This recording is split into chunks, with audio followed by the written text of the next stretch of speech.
अस्सलाम वालेकुम। दिलचस्प, खौफनाक और पुरअसरार कहानियों के लिए चैनल को सब्सक्राइब कीजिए और बेल आइकॉन प्रेस कर दीजिए ताकि नेक्स्ट वीडियो का नोटिफिकेशन आपको बआसानी मिलता रहे। पेशे खिदमत है कहानी मस्कन का 11वां हिस्सा। अम्मा, मेरे 5वें घर का क्या होगा? अनारा फिक्रमंद हुई। जरा इंतजार कर, रानी पंखी बोली। तू 5वें घर में बैठी रह, मैं देखती हूँ। ठीक है अम्मा। अनारा, जो 5वें घर से उठने की तैयारी कर रही थी, इत्मीनान से बैठ गई। रानी पंखी ने चांदी का तावीज अपने गले में डाला और कुछ सोचकर 7वें घर से उठ गई और कमरे के दरवाजे की तरफ बढ़ी। रानी पंखी को कमरे की तरफ जाते देखकर अनारा बोली, अम्मा तू कहाँ जा रही है? मैं अंदर जा रही हूँ, अभी आई, तू आराम से बैठ। यह कहकर रानी पंखी कमरे के दरवाजे में दाखिल हो गई। अंदर 2 कमरे थे। एक कमरे में अनारा की रिहाइश थी, जबकि दूसरे कमरे में रानी पंखी का सामान पड़ा था। वो कमरे में किसी ज़रूरत से ही आती थी, वरना सारा दिन सहन में पड़ी चारपाई पर गुजारा करती। रात भी उसकी सहन में गुजरती थी। कमरे में अलम गलम सामान भरा था। दीवार में बनी अलमारी में उसके कुछ कपड़े रखे थे। उसे मालूम था कि सुई कहाँ रखी है। उसने काले धागे की गिट्टी से सुई निकाली और बाहर आ गई। फिर उसने चारपाई पर खड़े होकर नीम के पत्ते तोड़े और वापस 7वें घर में आ गई और अपने ख़ास अंदाज में फुसक्कड़ मारकर बैठ गई। उसने सुई दाएं हाथ में पकड़ी और बाएं हाथ की पहली उंगली पर मारी। उंगली में सुई घुसते ही रानी पंखी के मुंह से बेख्तियार सी आवाज़ निकली। उसने सुई जल्दी से लहंगे में टांग कर बाएं हाथ की उंगली को पकड़कर दबाया। जब खून बाहर आ गया तो उसने खून की उस बूंद को नीम की पत्ती पर मुंतकिल कर लिया और खून लगी पत्ती को दूसरी पत्तियों के ऊपर रख दिया। उसके बाद उसने बुड़बुड़ाने के अंदाज में बोलना शुरू किया। अनारा की समझ में नहीं आ रहा था कि रानी पंखी क्या कर रही है। उसके मुंह से तकलीफ ज़दा आवाज़ सुनकर वो चौंकी ज़रूर थी, लेकिन अनारा उससे कुछ पूछ ना पाई थी। अब वो जाने क्या बुड़बुड़ा रही थी, उसकी समझ में नहीं आ रहा था। ऐसा लग रहा था जैसे वो कोई एक लफ्ज़ ख़ास अंदाज में बार बार दोहरा रही हो। बोलते बोलते अचानक रानी पंखी की नज़र नीम की पत्तियों पर पड़ी तो उसे वहाँ पत्तियाँ नजर न आईं। रानी पंखी ने गहरा सांस लेकर जाप बंद कर दिया और गले से चांदी का तावीज़ उतार कर मुट्ठी में ले लिया और मुट्ठी दबाकर बोली, हाँ अंजू, चल तैयार हो जा। अम्मा, मैं कब की तैयार बैठी हूँ, अनारा ने कहा। चल फिर अपनी आंखें बंद कर, रानी पंखी ने हिदायत की। कर ली अम्मा, अनारा की आवाज़ आई। अब देख अंजू, सामने क्या नज़र आ रहा है? रानी पंखी अंजू की तरफ फूंक मारते हुए बोली, अम्मा, मैं 10-12 साल का लड़का देख रही हूँ जो दुल्हाओं जैसे कपड़े पहने हुए है, गोल मटोल मासूम सा है, अनारा ने बताया। ये असल दुल्हा है, रानी पंखी ने इंकिशाफ किया। वो खुश थी कि अनारा 5वें घर में जाने में कामयाब हो गई थी। हैं, इतना छोटा सा? अनारा हैरत ज़दा हुई। जानती है किसका दुल्हा है? रानी पंखी हंसकर बोली। अम्मा, कहीं ये मेरा तो नहीं? अनारा परेशान हो गई। हाँ, ये तेरा दुल्हा है, रानी पंखी ने पुरयकीन लहजे में कहा। हाय नहीं, अनारा सिमट कर बोली। चल अब तू देखती जा और सुनती जा, रानी पंखी ने कहा। तब मंजर बदला। ये दुल्हन का घर था। कमरा औरतों और लड़कियों से भरा हुआ था। दुल्हन एक खूबसूरत मसहरी पर बैठी थी। बारात आ चुकी थी। निकाह की तैयारी हो रही थी। वकील 2 गवाहों के साथ हवेली की राहदारियों में चलते हुए दुल्हन के कमरे तक आ पहुंचे थे। आने वाले फैमिली के लोग थे, उन्हें अंदर बुला लिया गया। वकील ने दुल्हा का नाम, वल्दियत और महर की रकम बताकर 12 साला दुल्हा को कबूल करवाया। दुल्हन रूबीना के निकाहनामे पर दस्तखत लिए। रूबी ने हाँ करने से इनकार करना चाहा तो उसके बराबर बैठी माँ ने हाथ जोड़कर कहा, रूबी मेरी शहजादी, इस जहर को किस्मत का लिखा समझकर पी जा। तब रूबी ने हथियार डाल दिए। वैसे भी वो जानती थी कि इस जहर को पिए बगैर चारा नहीं। वो तन्हा अंधे बहरे लोगों से नहीं लड़ सकती थी। ये अनापरस्त, रिवायत परस्त, ये बिरादरियों में बटे लोग, बेटियों पर जायदाद को तरजीह देने वाले जर परस्त, इन पत्थर की दीवारों से वो सर तो फोड़ सकती थी, लेकिन दीवारों को गिरा नहीं सकती थी। लिहाजा उसने अम्मा के कहने पर इस जहर को किस्मत का लिखा समझकर पीने में ही आफियत जानी। वो 6 भाइयों की इकलौती बहन थी। इस जमींदार घराने में लड़कियों को पढ़ाना मायूब समझा जाता था, लेकिन रूबी का शौक देखते हुए बाप ने उसे शहर के कॉलेज भेज दिया। छोटी और लाडली होने की वजह से भाइयों ने भी मुखालफत न की। उसे कॉलेज में पढ़ने और हॉस्टल में रहने की इजाज़त मिल गई। घर से रुखसत करते वक्त अलबत्ता बड़े भाई रिजवान ने इतना ज़रूर कहा, हम तुम्हारी जिद और शौक पर तुम्हें शहर भेज रहे हैं, तन्हा जा रही हो तन्हा ही वापस आना। रूबी ने उसकी बात समझते हुए आहिस्ता से कहा, जी भाईजान। रूबी एक समझदार और मोहतात लड़की थी। वो ये बात अच्छी तरह जानती थी कि उसका किस घराने से ताल्लुक़ है और उसके बाप भाई किस मिजाज के लोग हैं। वो हवेली से शरीके हयात मुंतखब करने नहीं निकली थी, उसे पढ़ने का बेहद शौक था। वो कॉलेज से डिग्री के हुसूल के लिए निकली थी, लेकिन किस्मत कुछ और ही तय किए बैठी थी। रूबी की सारी एहतियात, सारी समझदारी अंधे कुएं में जा गिरी। आंखों पर पट्टी बंध गई, अकल ने काम करना छोड़ दिया। भाई की तंबीह याद रही, ना बाप की घूरती आंखें। उसे अगर कुछ याद रह गया था तो वो था नदीम बुखारी। बीए का आखिरी साल था। रूबी ने अब तक खुद को बचाए रखा था, बस एक सहेली बेनिश की सालगिरह में जाना गजब हो गया। नदीम बुखारी उसे उस तकरीब में मिला। खूबसूरत और बावकार नदीम उसके दिल में घर कर गया और यूं ये तकरीब मुलाकात का बहाना बन गई। यह यूं कहना चाहिए कि सालगिरह को मुलाकात का बहाना बना दिया गया। नदीम बुखारी बेनिश का भाई था। बेनिश रूबी को बेइंतहा पसंद करती थी। वो उसे अपनी भाभी बनाने की आरजू रखती थी। यही वजह थी कि वो अपने भाई नदीम से उसका तज़किरा करती रहती थी। उसने रूबी की अपने मोबाइल फ़ोन पर खींची गई तस्वीरें भी दिखाई थी। नदीम को ये सादा सी लड़की भा गई थी। बस तभी बेनिश ने दोनों को मिलवाने की साजिश तैयार की और सालगिरह के बहाने शदीद इसरार करके उसे अपने घर बुलवा लिया। बाज़ वक्त एक मुलाकात ही खासी भारी पड़ जाती है और दो तरफा पसंदीदगी के बाद अगर ये मुलाकातें जारी रहीं तो ये पत्थर बन जाती हैं। बेनिश रूबी के मिजाज से वाकिफ़ थी, लिहाजा उसने कभी उसे अपने भाई का जिक्र न किया और उसने दोनों की इस तरह मुलाकातें कराई कि हर मुलाकात इत्तिफाकिया मालूम होती। मसलन एक दिन बेनिश ने शॉपिंग का प्रोग्राम बनाया और रूबी को अपने साथ घसीट लिया। उधर उसने अपने भाई को बता दिया कि वो किस वक्त कहाँ पहुँचे। इस तरह वो इत्तिफाकिया एक मारूफ शॉपिंग प्लाजा में उन दोनों को मिल गया। फिर बेनिश ने अपने भाई पर जोर देकर उसे खाना खिलाने पर मजबूर किया। रूबी बेनिश को मना करती रही, लेकिन बेनिश ये कहकर कि अरे मेरा भाई बड़ा कंजूस है, आज पता नहीं कैसे खाना खिलाने पर राजी हो गया है, रूबी को बसद इसरार अपने साथ ले लिया। इन 3-4 मुलाकातों ने अपना रंग गहरा करना शुरू किया। बिलाखिर बेनिश ने रूबी को बड़े फितरी अंदाज में उस राह पर डाल दिया जिस पर चलने की उसके भाई ने तंबीह की थी। नदीम बुखारी पढ़ा लिखा लड़का था, बरसरे रोजगार था और मुतवस्सित घराने से ताल्लुक़ रखता था। वो रूबी से शादी के सिलसिले में बहुत संजीदा था। रूबी भी उसे दिलो जान से चाहने लगी थी। वो उसकी होना चाहती थी, लेकिन उसमें हिम्मत न थी कि वो अपने बाप, खुसूसन अपने बड़े भाई रिजवान के सामने सर उठा सके।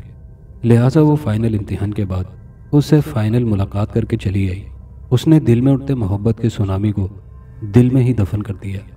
वक्त रुखसत उसने भीगी आंखों से नदीम बुखारी से कहा, नदीम मुझे भूल जाना, मैं एक कमज़ोर लड़की हूँ, रिवायत शिकनी मेरे बस की बात नहीं।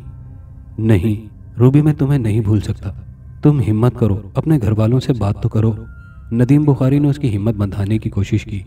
नदीम, बात इंसानों से की जाती है, पत्थर की दीवारों से नहीं। उन दीवारों से सर फोड़ा जा सकता है, अपना आप ख़त्म किया जा सकता है। तुम कहो तो मैं जहर खा लूँ। नहीं, हम जहर नहीं खाएंगे। मैं एक दिन तुम्हारे घर आऊँगा, तुम्हारे लोगों से तुम्हें मांगूंगा, फिर चाहे जो हो। उसकी दीवानगी सर चढ़कर बोल रही थी। ऐसी गलती कभी मत करना, रूबी लरस कर बोली। मैं जानती हूँ कि क्या होगा। क्या होगा? नदीम बुखारी ने पूछा। तुम वहाँ से अपने पैरों पर वापस ना आ सकोगे। मैं आज पछताती हूँ। अगर मुझे मालूम होता कि मैं यहाँ आकर इतनी बेख्तियार हो जाऊंगी तो हरगिज़ शहर ना आती। मोहब्बत करना आसान है, लेकिन उसे निभाना आसान नहीं। मुझ जैसे बुज़दिलों को मोहब्बत करना ही नहीं चाहिए। ये कहकर रूबी बेख्तियार रो पड़ी। रूबी, ये रोने का वक्त नहीं, कुछ करने का वक्त है। नदीम बुखारी ने टिश्यू पेपर उसकी तरफ बढ़ाते हुए कहा, मुझे इतना बताओ कि अगर तुम्हारे घर वाले मेरे बारे में पूछें तो तुम इनकार तो ना कर दोगी? नहीं, मैं इनकार तो नहीं करूँगी, रूबी ने खुद को संभालते हुए कहा। लेकिन मैं ये बात अच्छी तरह जानती हूँ कि वो मुझसे मेरी मर्जी किसी सूरत मालूम नहीं करेंगे। रूबी, मैं तुम्हारे घर ज़रूर आऊँगा, मेरा इंतज़ार करना, नदीम बुखारी ने पुरअज़्म लहजे में कहा। और फिर उसने ऐसा ही किया। वो जाने क्या सोचकर हवेली आ पहुंचा। उसने रूबी के बाप अजमल से मुलाकात की। सर पर कफन बांधे नदीम बुखारी ने जैसे ही रूबी का जिक्र छेड़ा तो अजमल ने उसे हाथ उठाकर टोकते हुए कहा, काका 1 मिनट। नदीम बुखारी फौरन खामोश हो गया। तब अजमल ने पास खड़े अपने ख़ास मुलाजिम से कहा, ज़रा रिजवान को बुलाओ जल्दी। मुलाजिम दौड़ता हुआ हवेली में चला गया। 2 मिनट के बाद रिजवान बैठक में आ पहुंचा। जी अब्बा जी। अजमल ने मुलाजिम ख़ास को बाहर जाने का हुक्म दिया और जब बैठक में वो तीनों रह गए तो अजमल ने नदीम बुखारी की तरफ इशारा करके कहा, ये काका शहर से आया है, और हमारी रूबी के बारे में कुछ कहना चाहता है। मैंने इसकी पूरी बात नहीं सुनी। मेरा ख्याल है कि ये कोई बेवकूफ़ लड़का है। इसने शेर की कछाड़ में बिला सोचे समझे कदम रख दिया है। अब तू इसे ये बात अपनी ज़बान में समझा दे कि हम लोग बिरादरी से बाहर रिश्ता नहीं करते। वैसे भी उसका रिश्ता फूफी ज़ात से तय हो चुका है। मैं चलता हूँ, तू इससे निमट। ठीक है अब्बा, रिजवान ने मुतमईन लहजे में कहा। अजमल के जाने के बाद रिजवान ने उसे ऊपर से नीचे तक देखा, फिर उसके चेहरे पर नजरें जमाते हुए सवाल किया, हवेली तक आने की जुर्रत क्या तुम्हें रूबी ने दी है? नहीं सर, मैं खुद आया हूँ। उन्होंने तो मुझे सख्ती से मना किया था, नदीम बोला। फिर उसने ये भी बता दिया होगा कि ये रिश्ता हमें किसी सूरत कबूल नहीं होगा। रिजवान ने उसे घूरा। जी उन्होंने ये बात बता दी थी। फिर तुम्हारी मत क्यों मारी गई? मुझे नहीं मालूम क्या चीज़ मुझे यहाँ ले आई। नदीम बुखारी दिल की बात कह ना सका। दरअसल जब गीदड़ की मौत आती है तो वो शहर का रुख करता है, और जब किसी जुनूनी की मौत आती है तो वो हवेली की तरफ भागता है। तुम्हें तुम्हारी मौत यहाँ ले आई है। रिजवान ने अपनी मूँछों पर ताव देते हुए कहा। सर मैं मौत से नहीं डरता, नदीम बुखारी बेखौफी से बोला। जो काम तुमने किया है उसका अंजाम बिलाखिर मौत है। मुझे नहीं मालूम कि मैं तुम्हें क्यों छोड़ रहा हूँ। मेरी गाड़ी तुम्हें तुम्हारे घर तक छोड़ आएगी। जाओ, रिजवान ने खड़े होते हुए कहा और बैठक से निकल आया। नदीम बुखारी को अच्छी तरह अंदाज़ा हो गया था कि अब वो कभी घर नहीं पहुँच सकेगा। ये गाड़ी का नहीं बल्कि मौत का सफ़र शुरू हो चुका है। मोहब्बत का अंजाम बिलाखिर यही होना था। वो मुतमईन था कि उसने अपनी मोहब्बत को आखिरी मंजिल तक पहुँचा दिया था। अब गाड़ी में बैठते हुए उसके दिल में शदीद ख्वाहिश जागी थी, काश वो रुबीना को आखिरी बार देख लेता। वो गाड़ी से उतरकर हवेली के भारी दरवाजे पर खड़े रिजवान के पास आया और बड़े मौदबाना अंदाज में बोला, सर एक दरख्वास्त है, उसे आप मेरी आखिरी ख्वाहिश समझ लें। रिजवान ने तेवरियों पर बल डालकर उसे खा जाने वाली नज़रों से देखा, बोला कुछ नहीं। क्या मैं रुबीना को एक नज़र देख? नदीम बुखारी अपनी बात पूरी न कर पाया। रिजवान के ज़ोरदार थप्पड़ ने उसका मुंह फेर दिया। फ़ौरन मुसल्लह मुलाजमीन ने उसे अपनी गिरफ्त में लेकर गाड़ी में बिठाया और गाड़ी तेज़ रफ्तारी से शहर की तरफ मोड़ दी। नदीम बुखारी ने गाड़ी में बैठकर कलमा पढ़ लिया था। उसकी आखिरी ख्वाहिश ने जल्दी पर तेल का काम किया था। अब उसकी मौत यकीनी थी, लेकिन हैरतनाक बात यह हुई कि उसे बाहिफाजत घर पहुंचा दिया गया। वापस जाते हुए मुलाजिम खास ने कहा, हमने तुम्हारा घर देख लिया है, आइंदा हवेली का रुख करने की कोशिश न करना। रुबीना को नदीम बुखारी की हवेली आमद का फौरी तौर पर तो पता न चल सका, लेकिन कुछ दिनों के बाद घर की एक मुलाजमा ने उसे सारा हाल सुनाया और ये नवीद भी दे दी कि इस गुस्ताखी के बावजूद उसकी जान बख्शी की गई। रूबी को उसके हवेली आने से ज़्यादा जान बख्शी की खुशी हुई थी। पढ़ी लिखी हसास लड़की रुबीना के 10-12 साला फूफीजाद रुस्तम को ज़बरदस्ती उसके सर मट दिया गया। वो रोती बिलखती अपनी फूफी के घर सुधार गई। 10-12 साला रुस्तम को अगरचे घर वालों ने उसे अच्छा खासा समझा बुझा दिया था। उसे ये बावर कराने की कोशिश की कि रुबीना उसकी दुल्हन है, बीवी है, लेकिन सवाल ये था कि उसकी उम्र में एक लड़का किस कदर शौहर बनने का ड्रामा कर सकता है। जितनी उसमें समझ थी उतना वो कर रहा था, और उसकी ओवर एक्टिंग से रूबी की जान अजाब में थी। आहिस्ता आहिस्ता वो डिप्रेशन की मरीज़ा होती गई। नदीम की यादें और रुस्तम की बचकाना हरकतें उसकी ज़िंदगी में जहर घोल गईं। वक्त ने करवट ली। 10-12 साला लड़का 24-25 साल का हो गया। रूबी 50 के पेटे में आ गई। जवान रुस्तम को अब रूबी एक आंख न भाती। रूबी का हुस्न गहना चुका था। बीमारियों ने उसे हड्डियों का ढांचा बना दिया था। रुस्तम की हिकारत भरी नज़रें उसके वजूद में सुइयों की तरह चुभती थी।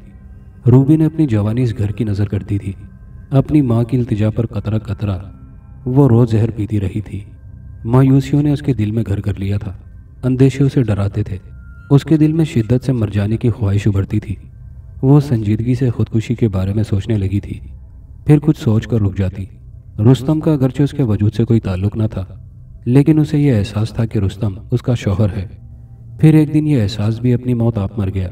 वो हवेली में उस बाजार की एक औरत उठा लाया, और जब उसने उसे बीवी कहकर मुतारिफ करवाया तो रूबी पर सख्ता सा तारी हो गया। उस औरत के अंदाज देखकर रूबी को अपना आप बहुत हकीर लगा। वो इस सदमे को बर्दाश्त न कर सकी। हवेली के एक गोशे में मौजूद अंधे कुएं में छलांग लगा दी। ये अंधा कुआं हवेली की तारीख गोशे में था। उस तरफ कोई न आता था।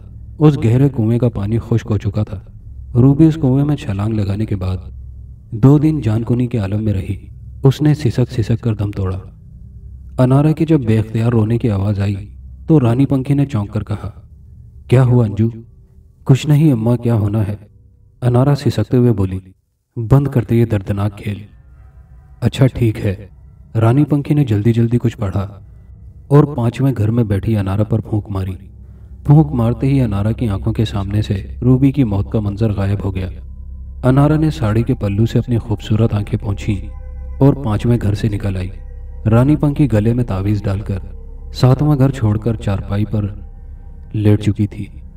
अनारा ने उसके पांव दबाना शुरू किए तो रानी पंखी अपनी आंखों पर हाथ रखे बोली, अंजू, बस अब तेरे 2 घर रह गए हैं, किसी तरह ये पूरे हो जाएं, फिर बात बने।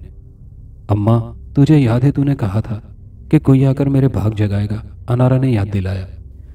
हाँ मुझे याद है अंजू, वो ज़रूर आएगा, रानी पंखी ने बड़े यकीन से कहा। आखिर कब आएगा वो? अनारा झुंझलाकर बोली। लगता है जैसे वो शहर में दाखिल हो गया है। रानी पंखी की आवाज़ कहीं दूर से आ रही थी। लगता था जैसे वो गनुदगी में बोल रही हो। हाय अम्मा, सच? अनारा खुश होकर बोली। क्या सच? रानी पंखी ने आंखों से हाथ हटाकर उसे घूरा। यही कि वो यहाँ आ गया है, हमारे शहर में, अनारा ने चहक कर कहा। ये तुझे किसने बताया? रानी पंखी ने उसे टेढ़ी नज़रों से देखा। अम्मा, अभी तूने ही तो बताया है। अनारा हैरत ज़दा थी। मैंने तो नहीं बताया, ऐसी बात मैं कैसे बता सकती हूँ? रानी पंखी साफ मुकर गई। देख अम्मा, झूठ ना बोल, अनारा ने इल्तिजा की। अब एक रात छोड़कर मैं तुझे छठे घर में ले चलूंगी। ठीक है, अब तू जा, रानी पंखी ने फैसलाकुन अंदाज में कहा। अनारा ने अंदाज़ा लगा लिया कि रानी पंखी इस बात का इकरार नहीं करना चाहती और अनारा उसे नाराज़ नहीं करना चाहती थी। इसीलिए उसने इस मौजू पर मज़ीद बहस करना मुनासिब न समझा और उठकर कमरे में चली गई। रानी पंखी को यह बात अच्छी तरह याद थी।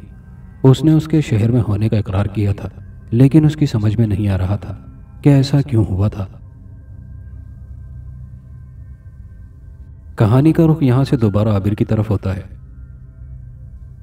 तीनों लेडी कमांडोज जब उसे तेजी से अपनी गिरफ्त में लिए बाईं जानिब मुड़ी तो आबिर को ढलानी रास्ता नजर आया। जब ढलानी रास्ता खत्म हुआ तो उनके सामने लिफ्ट का दरवाज़ा था। लिफ्ट खुलते ही एक लेडी कमांडो ने उसे लिफ्ट में दाखिल होने का इशारा किया। जब लिफ्ट चली तो 2 लेडी कमांडोज बाहर ही रुक गईं। बस एक लेडी कमांडो साथ रही, जिसने उसके दिल का निशाना ले रखा था। वो लिफ्ट ऊपर जाने की बजाय नीचे की जानिब जा रही थी। आबिर की समझ में नहीं आ रहा था कि उसे किस जुर्म में पकड़ा गया था। उसने कई लोगों को अंदर जाते देखा था। अगर उसने भी जाने की कोशिश की थी तो क्या गुनाह किया था? उसके पास येलो कार्ड था जो उसके गले में मौजूद था। येलो कार्ड के होते हुए उसे आखिर क्यों गिरफ्त में लिया गया था? एक बात और उसकी उलझन का बाइस थी कि जब हर शख्स के लिए दरवाज़ा खुल रहा था तो फिर उसके लिए क्यों नहीं खुला था? चंद सेकंड के बाद जब उस तेज़ रफ्तार लिफ्ट का दरवाज़ा खुला तो आबिर हैरान रह गया। यह दरवाज़ा बराह रास्त किसी ऑफिस में खुला था। जब वो लेडी कमांडोज के साथ बाहर आया तो ये देखकर मज़ीद हैरान हुआ कि सामने डॉक्टर एतबार एक शानदार कुर्सी पर बराजमान था और किसी से फ़ोन पर बात कर रहा था। डॉक्टर एतबार ने फ़ोन रखकर मुड़कर देखा तो आबिर को एक लेडी कमांडो के साथ पाया। उसने फ़ौरन लिफ्ट की तरफ देखा। तब उसे यह अंदाज़ा करने में देर न लगी कि आबिर क्यों गिरफ्तार हुआ। फिर भी उसने जानना चाहा, क्या हुआ? सर, ये एक्स जोन में दाखिल होने की कोशिश कर रहे थे, लेडी कमांडो ने बताया। ओके, आप जाएं, मैं देखता हूँ, डॉक्टर एतबार ने कहा। वो लेडी कमांडो वापस मुड़ी और फिर लिफ्ट में गायब हो गई।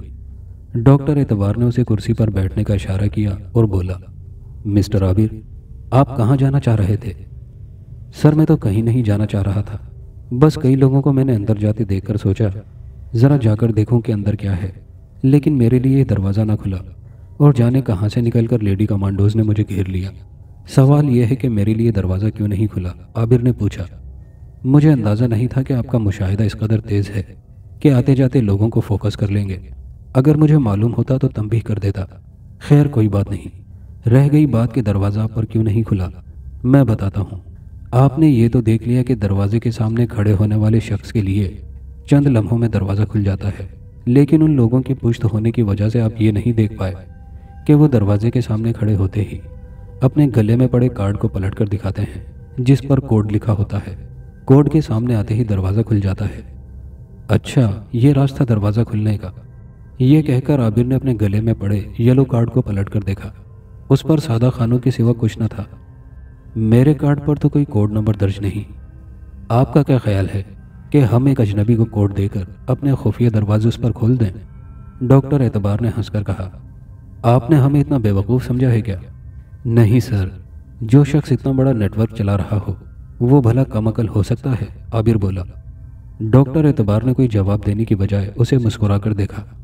चंद लम्हों में उसने कोई फैसला किया और फिर थोड़ा घूमकर लाइन से रखे हुए टेलीफोन सेट से एक सफ़ेद रंग के टेलीफोन का रिसीवर उठाया और एक बटन दबाया। दूसरी तरफ से सोहनी ने रिसीवर उठाकर इंतहाई मुअद्दबाना लहजे में कहा, सर, मैडम ये आबिर साहब मेरे सामने बैठे हैं। इन्होंने एक्स जोन में दाखिल होने की कोशिश की थी। डॉक्टर एतबार ने नर्म लहजे में इंकिशाफ किया। ये तो इन्होंने बड़ा गलत काम किया। सोहनी ने फ़ौरन गैर जानिबदारी बरती। असल में ये अपने तजस्सुस के हाथों मारे गए। खैर कोई मसला नहीं, इस तरह हमारी सिक्योरिटी भी चेक हो गई। डॉक्टर एतबार की नज़रें आबिर पर जमी हुई थी। हम इन्हें अपनी तहवील में ले रहे हैं। ये 24 घंटे तक तजर्बेगाह में रहेंगे। राइट सोहनी? जी सर, सोहनी मौदबाना अंदाज में बोली। बिल्कुल ठीक। डॉक्टर एतबार ने रिसीवर ज़ोर से पटका और फिर मेज़ पर रखे हुए रिमोट को उठाकर उसका बटन दबाया। बटन दबते ही हल्की सी सरसराहट की आवाज़ आई। लिफ्ट का दरवाज़ा खुला, लेकिन वो लिफ्ट ना थी जिससे आबिर को लाया गया था। डॉक्टर एतबार ने खड़े होते हुए कहा, आइए चलें। आबिर फ़ौरन उसके साथ चल दिया। डॉक्टर एतबार ने आबिर के लिफ्ट में दाखिल होने के बाद डिस्प्ले के वाहिद बटन पर उंगली रखी। उस पर नंबर की बजाय लैब लिखा हुआ था। तेज़ रफ्तार लिफ्ट का चंद लम्हों बाद ही दरवाज़ा खुला। यूँ लगा लिफ्ट जैसे चली ही नहीं। डॉक्टर एतबार ने उसे निकलने का इशारा किया। उसके बाद वो खुद बाहर आया। ये एक लंबी सी राहदारी थी। यहाँ सफ़ेद कपड़ों पर कोट पहने लोग आ जा रहे थे। उनमें ख़वातीन भी थीं। डॉक्टर एतबार पर नज़र पड़ते ही हर शख्स मुअद्दबाना अंदाज में सलाम करता और नज़रें झुकाकर आगे बढ़ जाता। डॉक्टर एतबार महज सर की जुम्बिश से उनके सलाम का जवाब दे रहा था। थोड़ा सा आगे जाके दाएं तरफ मुड़ते ही एक बड़ा सा दरवाज़ा नज़र आया जिसकी पेशानी पर रोशन लफ्ज़ों में लिखा था, लेबॉर्ट्री। लैब के दरवाजे पर पहुंचते ही लेडी सिक्योरिटी गार्ड्स ने दरवाज़ा खोल दिया। आबिर को लेकर डॉक्टर एतबार लैब में दाखिल हुआ तो सफ़ेद कोट में मलबूस एक शख्स आगे बढ़ा। वो उस लैब का इंचार्ज था। डॉक्टर एतबार ने उसे हाथ मिलाया और फिर वो तीनों एक ऑफिस में दाखिल हो गए। डॉक्टर एतबार ने अपनी नशिस्त संभालते हुए साथ आने वाले डॉक्टर से मुखातिब होकर कहा, डॉक्टर साजिद, ये हमारे नए साथी हैं। ये S1 वाले तजर्बे में हमारी मुआवनत करेंगे। आप इन्हें अपने साथ ले जाएं और तजर्बे की तैयारी करें। डॉक्टर साजिद ने फ़ौरन खड़े होते हुए कहा, आइए। जब वो दोनों जाने लगे तो डॉक्टर एतबार बोला, डॉक्टर साजिद, ये बहुत समझदार नौजवान हैं, हमारे साथ पूरा ताउन करेंगे। इनका नाम आबिर है, ज़रा इनका ख्याल रखिएगा। जी बेहतर। डॉक्टर साजिद ये कहता हुआ कमरे से निकल गया। डॉक्टर साजिद ने अपने कमरे में बैठकर मुख्तलिफ अहकामात जारी किए। एक पुरकशिश नर्स ने उसे एक छोटे मगर आरामदेह कमरे में पहुंचाया। उसके कपड़े तब्दील करवाए गए। ढीला ढाला लिबास उसे पहनने को दिया गया। उस कमरे में टेलीविज़न मौजूद था। एक कोने में छोटा सा फ्रिज भी रखा था जिसमें हर तरह के मशरूबात मौजूद थे। एक भारी बेड के साथ कमरे में सोफ़ा भी पड़ा था।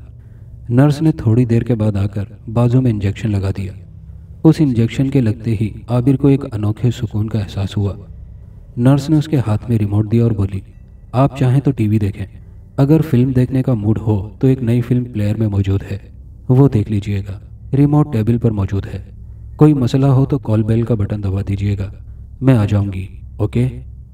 नर्स के जाने के बाद उसने रिमोट टेबल पर रख दिया। उसे टीवी या फिल्म से कोई दिलचस्पी न थी। वो आंखें बंद करके सोचना चाहता था। उसे तजर्बे के बारे में कोई बात नहीं बताई गई। बिल्कुल अंधेरे में रखा गया था। उसे अपना घर याद आया। अम्मी अबू और साइमा उसके लिए कितने परेशान होंगे। अगरचे उनसे फ़ोन पर कई मरतबा बात हो चुकी थी, लेकिन उसने उन्हें जिस अंदाज में जो कुछ बताया था उससे यह अंदाज़ा तो लगाया जा सकता था कि वो जहाँ है खैरियत से है।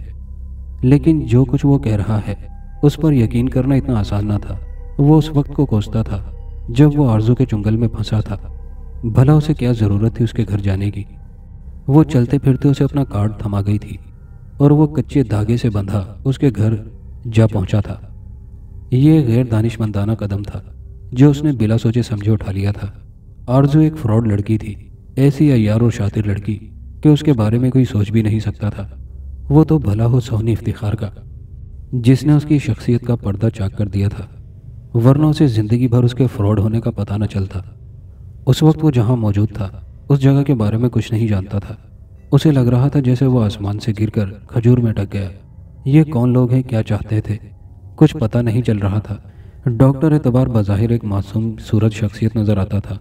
अंदर से वो क्या निकले, क्या कहा जा सकता था। बहरहाल अब सब्र के सिवा क्या चारा था। वो बुरी तरह जकड़ा हुआ था।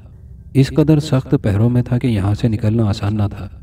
अभी वो मुंतशिर ख्याली का शिकार था कि नर्स दस्तक देकर अंदर आ गई और बोली, ब्लड चाहिए।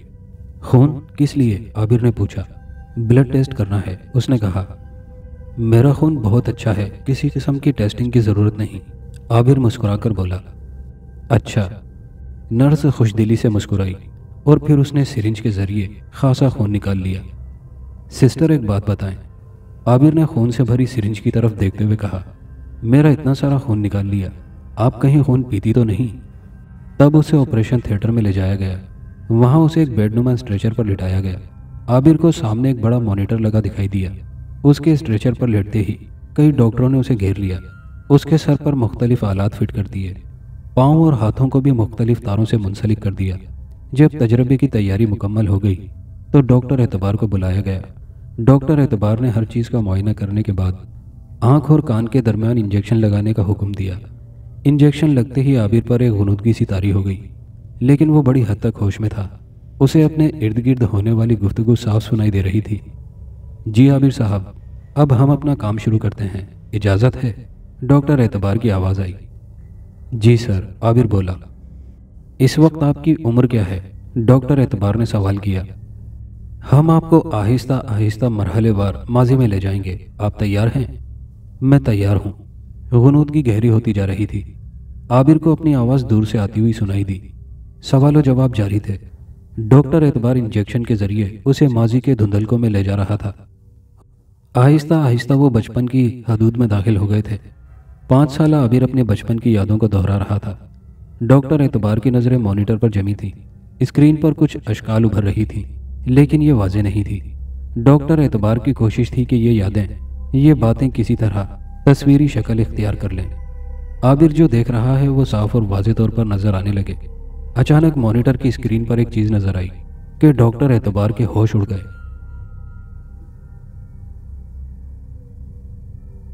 अनारा के जाने के बाद रानी पंखी उठकर बैठ गई। उस वक्त रात के 2-2:30 बजे थे।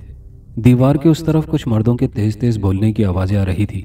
ये जुआरी थे जिन्होंने कब्रिस्तान को जुए का अड्डा बनाया हुआ था। यहाँ रोज़ ही जुआ होता था और रोज़ ही झगड़ा हो जाता था। कुछ देर ज़ोर ज़ोर से आवाज़ें आती, फिर खामोशी छा जाती। उसके बाद कुत्ते भौंकना शुरू हो जाते। अगर इंसान पैसों पर लड़ते तो कुत्ते हड्डियों पर झगड़ते। रानी पंखी ने उठकर सहन में टहलना शुरू कर दिया था।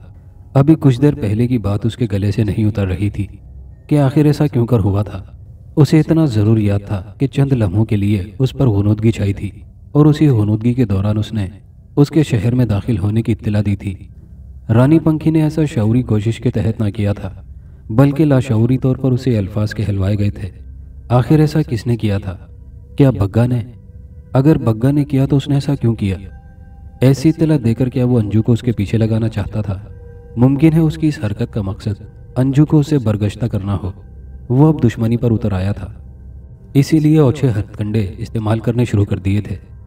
रानी पंखी चाहती थी कि किसी तरह थोड़ा वक्त गुजर जाए, वो अंजू के मामले को किसी तौर अंजाम तक पहुंचा दे। बस अब 2 घर रह गए थे। गोया पलकों की सुइयां निकालना बाकी थी। ये सुइयां निकल जाएं तो फिर वो बग्गा से निपटे, बड़े शैतान तक रसाई का कठिन मरहला तय करे। ये एक जानलेवा अमल था। इस अमल के लिए 40 रोज़ दरकार थे। इन 40 दिनों में कुछ भी हो सकता था। वो टहलती रही और सोचती रही। फिर एक ख्याल उसके जहन में आया। उसने सोचा कि वो एक मरतबा बग्गा से बात क्यों ना कर ले, उसे समझाए। हो सकता है वो अपनी नाराज़गी ख़त्म कर दे। ये बात जहन में आते ही उसने मुलाकात का फैसला कर लिया। उसने चारपाई घसीटकर सहन के वस्त में की और फिर उसे उलट दी। वो उल्टी खाट का जाप करना चाहती थी। उल्टी चारपाई के गिर्द उसने 7 चक्कर काटे और फिर वो पाइती की तरफ इस तरह बैठी कि दोनों पाए उसके हाथों में थे। दोनों पाए पकड़ने के बाद उसने ज़ोर ज़ोर से झूमना शुरू किया। वो एक ख़ास अंदाज में झूमती जाती थी और कुछ बोलते हुए दोनों हाथों से एक पाए को पकड़ती और ज़ोरदार आवाज़ में पुकारती, आ बग्गा। 11वीं बार जब अमल दोहराने के बाद उसने ज़ोर से पुकारा, आ बग्गा, तब बग्गा तो ना आया, पर जो चीज़ उसके सामने आई उसे देखकर रानी पंखी परेशान हो गई। वो घबरा कर बोली, काली तू? हाँ मैं। खून में डूबी आंखें, सियाह रंगत, बाहर निकली हुई सुर्ख जुबान वाली औरत ने अपनी आमद का कारख्त अंदाज में इकरार किया। तू क्यों आई है? बग्गा कहाँ है? रानी पंखी सीधी होकर बैठती हुई बोली। मुझे बग्गा ने भेजा है, इसलिए आई हूँ। बग्गा कहाँ है मुझे नहीं मालूम। जवाब में बेइतनाई थी। वो क्यों नहीं आया? रानी पंखी ने पूछा। ये सवाल पूछने का तुझे हक नहीं, वो तेरा गुलाम नहीं। काली ने अपनी सुर्ख आंखों से घूरते हुए कहा। मैं जानती हूँ कि वो क्या है। रानी पंखी उसकी आंखों में आंखें डालकर बोली। बता, तू क्यों आई है? बग्गा ने कहा है कि अगर जिंदगी चाहती है तो भेंट देना होगी। इंकिशाफ हुआ।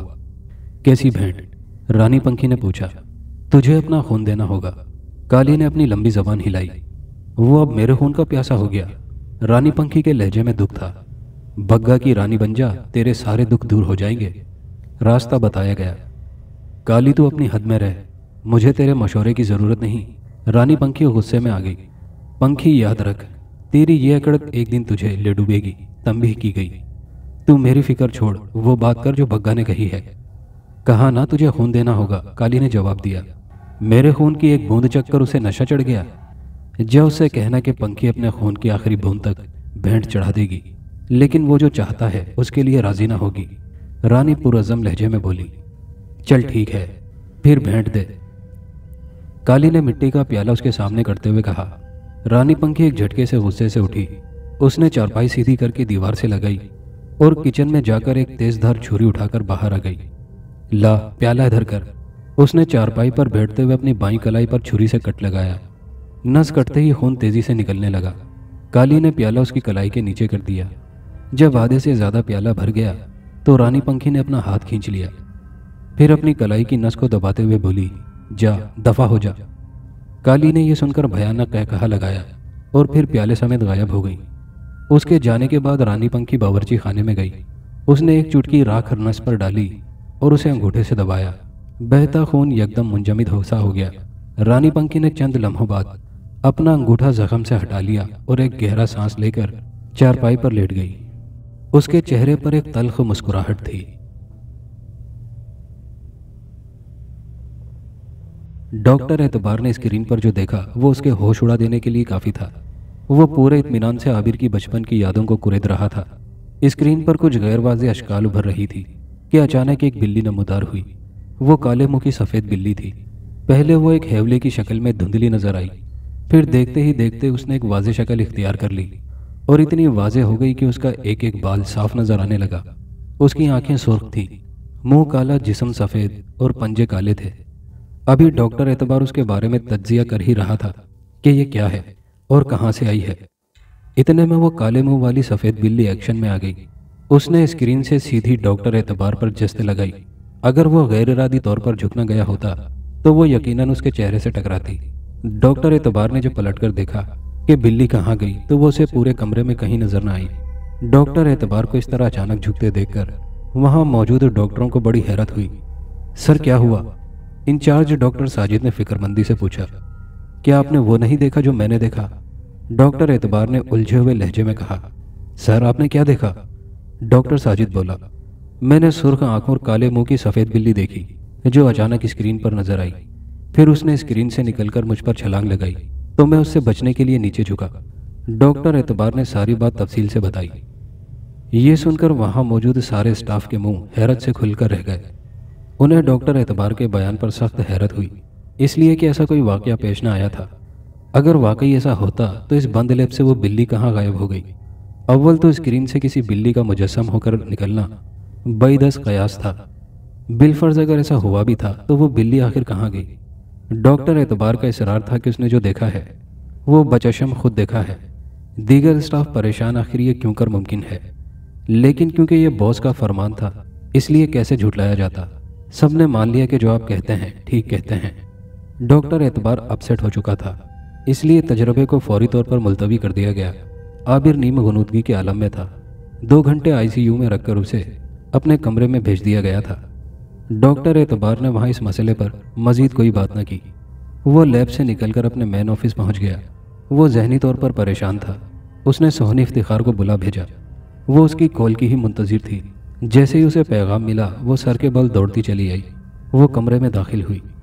डॉक्टर एतबार अपने दोनों हाथ से सर पकड़े बैठा था। सोहनी के मखसूस परफ्यूम की खुशबू पाकर उसने अपना सर उठाया और सीधा होकर बैठ गया। आओ सोहनी। क्या हुआ जीजा जी, खैर तो है?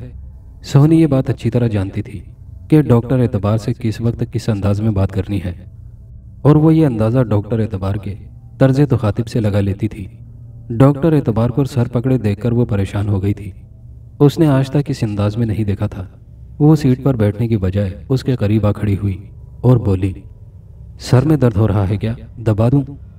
अरे नहीं, डॉक्टर एतबार मुस्कुराता हुआ बोला, सर में दर्द नहीं हो रहा, मैं एक उलझन का शिकार हूं। जीजा जी, आप और उलझन का शिकार? ये नाकाबिले यकीन बात है। कभी कभी नाकाबिले यकीन बातें भी हो जाती हैं। मेरे साथ भी ऐसा ही कुछ हुआ है। आप तो लैब में थे, क्या कोई तजर्बे में गड़बड़ हो गई? सोहनी ने कुर्सी संभालते हुए पूछा। आबिर तो बखैर है, वो 1-2 घंटे में अपने कमरे में पहुंच जाएगा। डॉक्टर एतबार ने सोहनी का खदशा दूर करते हुए कहा, मसला मेरे साथ हुआ है, और दिलचस्प बात यह है कि वहां मौजूद स्टाफ का हर शख्स इस बात से इनकारी है। आखिर हुआ क्या? सोहनी इफ्तिखार ने फिक्रमंदी से कहा। तजर्बा अपनी मंजिल तय कर रहा था। मेरी नज़रें मॉनिटर पर जमी थीं। मैं पूरी तवज्जो से स्क्रीन पर बनती बिगड़ती शक्लों को देख रहा था कि अचानक एक काले मुंह की सफ़ेद बिल्ली स्क्रीन पर नमूदार हुई, और इससे पहले कि उसके बारे में कोई राय कायम करूं, बिल्ली ने स्क्रीन से सीधी मेरे ऊपर छलांग लगाई। मैं गैर इरादी तौर पर झुक न जाता तो यकीनन उसका पंजा मेरे मुंह पर पड़ता। हाय नहीं, सोहनी दरमियान में मुदाखलत किए बिना न रह सकी। सुनो, आगे क्या हुआ? डॉक्टर एतबार ने उसे मुदाखलत करने से रोका। हुआ यह कि उस बिल्ली का पता न चला कि वो किधर गई। बंद कमरे से उसका निकल जाना मुमकिन न था, लेकिन वो कमरे में कहीं ना मिली। और जब डॉक्टरों के पूछने पर मैंने उन्हें बताया कि एक बिल्ली ने किस तरह मेरे ऊपर छलांग लगाई थी, तो वो सारे हैरतज़दा रह गए। उन्होंने बिल्ली को छलांग लगाते देखा ही ना था। सोहनी, मैं क्या बताऊं कि उनके इनकार पर मुझे किस कदर शर्मिंदगी हुई। मैं सोचता रह गया कि आखिर ये लोग मेरे बारे में क्या राय कायम करेंगे। फिर क्या हुआ? बस फिर मैंने तजर्बा मुलतवी कर दिया और लैब से यहाँ चला आया। आपने बहुत अच्छा किया। सोहनी ने उसके फैसले को सराहा। मैं क्या करता, जहनी तौर पर इस काबिल नहीं रहा था कि तजर्बा जारी रखता। डॉक्टर एतबार बोला। यह वाकई बड़ी अनोखी बात है, सोहनी बोली। सोहनी, क्या तुम इस बात पर यकीन रखती हो कि मैं जो कह रहा हूँ सच कह रहा हूँ? जी, मुझे पक्का यकीन है, आप जो कह रहे हैं सच कह रहे हैं। सोहनी ने उसकी हौसला अफजाई की। फिर अचानक उसके चेहरे पर हैरत फैल गई। उसकी नज़रें डॉक्टर एतबार के चेहरे पर थीं। वो परेशान कुन अंदाज में सोफे की तरफ देख रहा था। क्या हुआ? आप ऐसे क्यों देख रहे हैं?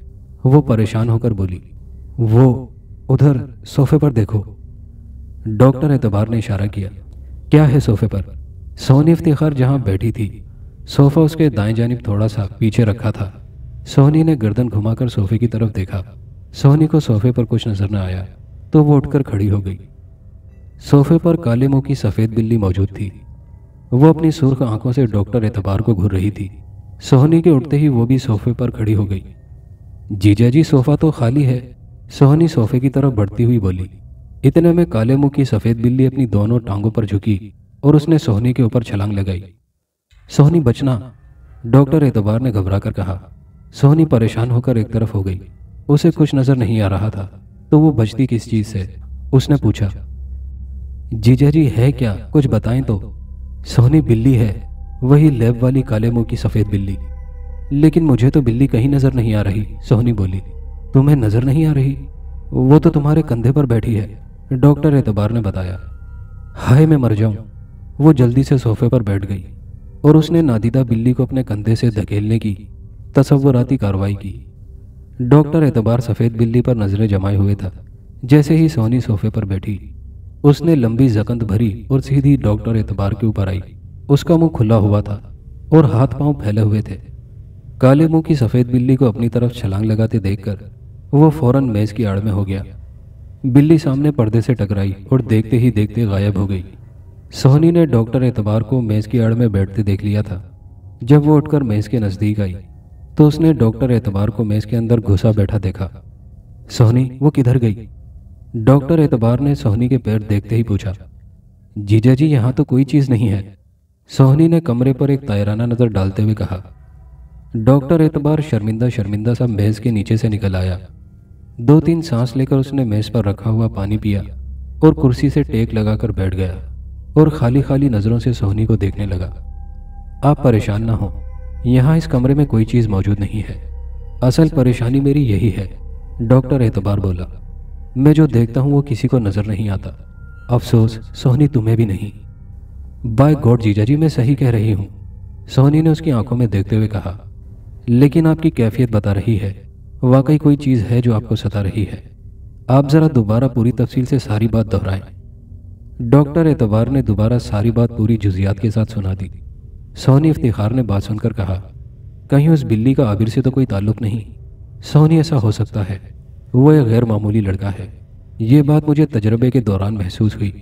यूं भी बायफेस वो बहुत चार्मिंग है, लेकिन सवाल यह है कि उस बिल्ली का उससे क्या ताल्लुक हो सकता है? अगर कोई ताल्लुक है भी तो वो काले मुंह की बिल्ली सिर्फ मुझी को क्यों नजर आ रही है? मुझे लगता है जैसे वो मुझे कोई नुकसान पहुंचाना चाहती हो। डॉक्टर एतबार उलझन का शिकार था। क्या इस वाकये का आबिर को इल्म है? सोहनी ने पूछा। मेरे ख्याल से नहीं, उस वक्त वो ट्रांस में था, डॉक्टर एतबार ने बताया। इस वक्त आबिर कहाँ है? सोहनी ने सवाल किया। आईसीयू में होगा, ठहरो मैं पूछकर बताता हूँ। यह कहकर उसने रिसीवर उठाया और एक नंबर दबाकर उसने आबिर के बारे में मालूमात की। उसे बताया गया कि वो वक्त से पहले ही ट्रांस से निकल आए, बस आधे घंटे में उन्हें अपने कमरे में भेज दिया जाएगा।